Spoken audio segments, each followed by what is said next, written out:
Ole Miss and Lane Kiffin are trying to do what no team has been able to do to Georgia in almost 3 years, and that is win a conference game. Obviously, Ole Miss this year with Jackson Dart, being experienced in this offense with Lane Kiffin. They have a prolific receiver in Trey Harris, a monster running back in Judkins. And Drew, this Georgia defense, I don't care what anybody says, it is not the defenses of Georgia teams past. Now, they are very, very good, but they're by no means elite. So when you look at this matchup between Ole Miss's offense and Georgia's defense, do you think Ole Miss will be able to score enough to stay in this game? I think Ole Miss has a lot of playmakers on this offense to the where they can score a lot of points. My biggest concern for Georgia, and we've talked about this a couple videos ago, was obviously Georgia's edge defense on the along the defensive line and getting beat on a lot of stretch runs and everything. I think if Ole Miss really wants to attack something, I think that's where they're going to look for. I think that's going to be Plan A for them. If Georgia's able to get some containment though and play kind of inside between the tackles, I think that really benefits Georgia, and I think Ole Miss is really going to struggle. But my biggest question is, how is Georgia going to be able to stop these stretch runs, jet sweeps? Because I'm telling you right now, Lane Kiffin likes to attack the edge. He likes to attack the perimeters. And if he runs a jet sweep and Georgia stops it, but at the cost of maybe bringing down an extra safety or something, I'm going to go ahead and tell you right now, Ole Miss is a genius. He'll see that, and he's going to come right back and beat you over the top. And that's just kind of what Lane Kiffin does. So Georgia's going to be in a situation where their guys are just going to have to be better than Ole Miss's guys. Georgia can't really get caught overcommitting to something to stop it. And you mentioned it, like Georgia's defense this year is not what it's been in years past, and it's because we don't have that superstar playmaking guy that can really change the course of a game. It's just a lot of really, really good players, but it's going to take more than that, I think, if you want to shut down a Lane Kiffin and Ole Miss offense. Yeah, Drew, great point. Lane Kiffin is known for trying to stretch the field horizontally and then based off how you adjust, attacking you from there on. And in that Missouri game for Georgia, their linebackers were not able to get sideline to sideline like you're used to seeing from like a Roquan Smith or a Nakobe Dean, linebackers who are like 220 pounds, but they run 4.40s. They're lightning fast. You don't see that on this Georgia defense this year. Now, there's athletes everywhere, don't get me wrong. But like you said, there's no absolute star on that team that everyone else can rally around. And in that Missouri game, that was evident. As far as O-line versus D-line goes, I think that Georgia's D-line does have the advantage over Ole Miss's offensive line. And if they can hinder that run game, it will make Ole Miss one-dimensional. And we saw in the Alabama game what happens if you make Ole Miss one-dimensional. It is a lot harder for them to score points. With that being said, though, as far as Trey Harris goes, I do not know how Georgia is going to stop Trey Harris. I mean, he is going to get his touches and catches no matter what, and his ability to run after the catch. I think he's the best in college football with the ball in his hands after the catch as far as receivers go. So when you're looking at this matchup, Drew, how do you think Georgia and Kirby Smart are planning on attacking Trey Harris? Yeah, I said it in the Georgia Missouri video when we were talking about Luther Burden, the receiver for them. I mean, Georgia's going to have an answer, but at the same time, you can't get upset if their star receiver makes a couple plays on you and you play good coverage. I mean, that's just what's going to happen. The key is, can you slow them down enough to where they're not getting behind you 3 or 4 times a game for wide open touchdowns? These great receivers are just so good, and it's so hard to play defense nowadays with how fast and athletic these receivers are. You got to be able to keep them underneath. If they get a couple catches for 5, 10 yards, that's fine. You're just going to have to live with that. And Georgia did a good job with Luther Burden, I think, although he did get a little hurt after Luther Burden had that one touchdown catch, which is what's going to happen when you play against really good receivers. They're going to make plays. Georgia did a pretty good job of taking him out of the game outside of that. So as long as Georgia could do that with Trey Harris, I think they're going to be just fine. And then again, as long as they can keep everything between the tackles, I think they're going to be fine. Yeah.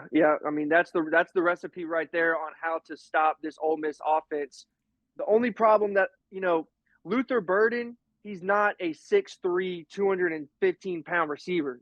He's a guy that he's a little bit shifty. You got to give him the ball in other ways. Trey Harris is a true number one receiver. He will go up and take the ball from a DB.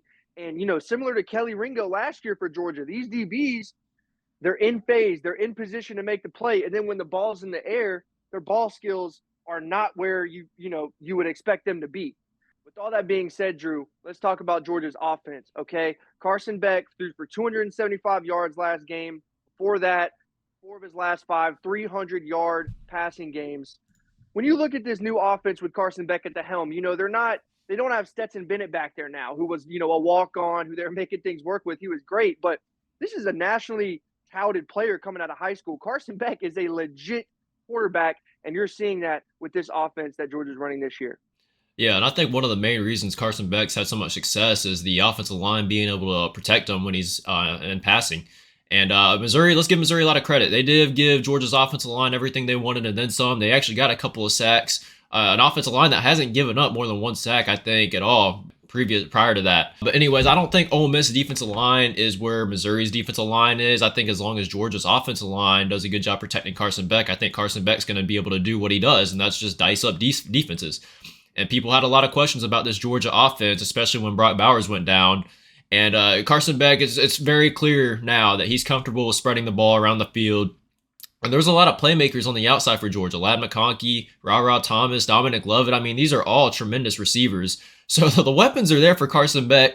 I do want to see Georgia be able to establish more of a running game, though. The running game against Missouri, again, was not great for Georgia. Whether you want to put it on the running backs or put it on the offensive line, I mean, that's kind of up for you to judge. But at the same time, I still think Georgia's way too talented up front to not be able to run the football. And it's been an issue going on throughout the year.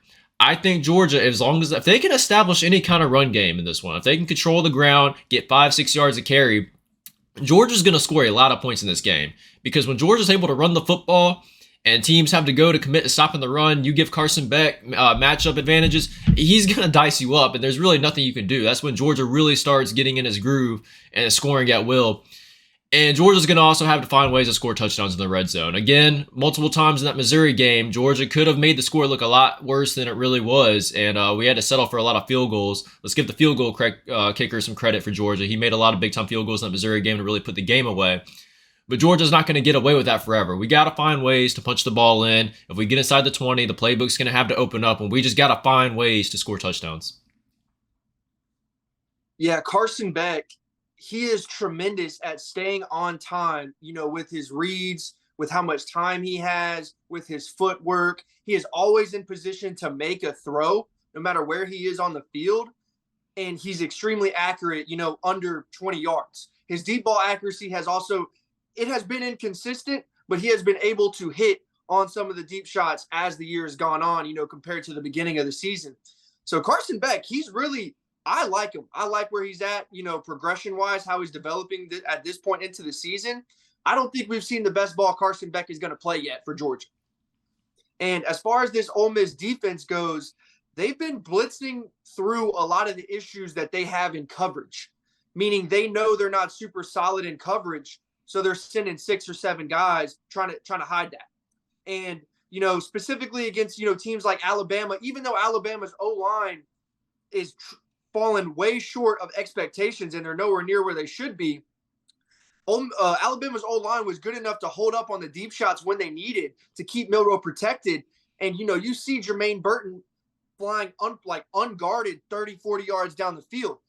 If this Georgia O-line can stop the pressure that Ole Miss is definitely going to send, it's going to be exactly what you said, advantageous matchups for Carson Beck. If he has Ladd McConkey one-on-one, he will stare a hole through Ladd's helmet looking him down. He did the same thing with Brock Bowers, but teams just can't stop it. So, you got to stop it for him to make the adjustments. And like you mentioned, there's multiple other guys on this team, skill position-wise, that are athletes. They just haven't had their opportunity to necessarily have a breakout game yet. But whenever you're talking about a team like Ole Miss that sends so much pressure, you are going to get coverage breaks in the secondary because it is man coverage, So I could see, some of these auxiliary skill players for Georgia having a big game against Ole Miss this week. Well, the line's set at 11 points right now in Georgia's home favorites. Games at 7 o'clock, night game in Athens. Very tough place to play. Georgia might be one of the toughest teams to pick against this year in college football, or when it comes to picking spreads. We all know when Georgia plays their best, Georgia's capable of beating, say, an Ole Miss by more than 11 points, but there's been a lot of times Georgia's been a lot better than a lot of teams they played and haven't even come close to covering the spread. Georgia's been really bad with covering the spread this year, 11 points. It's a night game in Athens. Everything in my body is like, yes, Georgia's going to cover this spread. It's almost an impossible place to play. And then Missouri comes to town last week and gives Georgia everything they wanted and then some. Ole Miss is a really good team similar to Missouri, and you're going to expect the same things. Georgia's just at that level now where they're going to get every team's best shot. It doesn't matter what happened to the team prior in their season. I mean, Georgia's just going to get every team's best shot, and Ole Miss at their best can beat Georgia. They can.